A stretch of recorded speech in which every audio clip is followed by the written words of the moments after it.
Greetings. Hello. How can I help?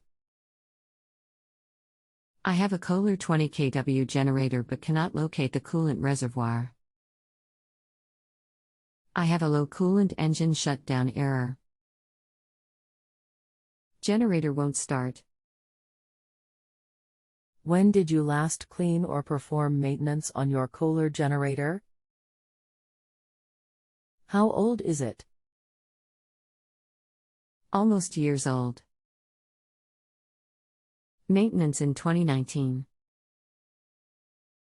How long has this been going on with your Kohler generator?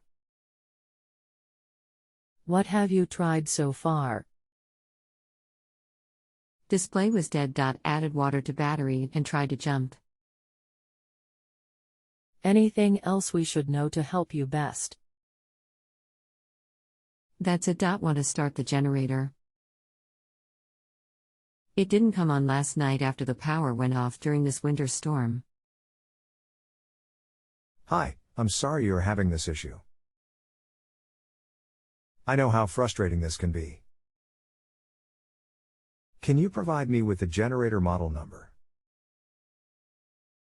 Kohler 20 kW Rest.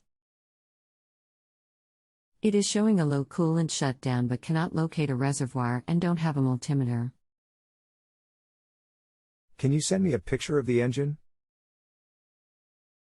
That model number you provided comes up for an air-cooled generator, meaning it doesn't use coolant.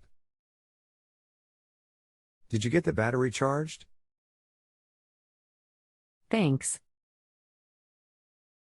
I was able to replace the battery and got it started. Okay, I'm glad it's working. Did the low coolant level alarm go away? Hope everything is well with the generator. If you have a home improvement or appliance question and want to chat with an expert now, visit justanswer.com/YTHI.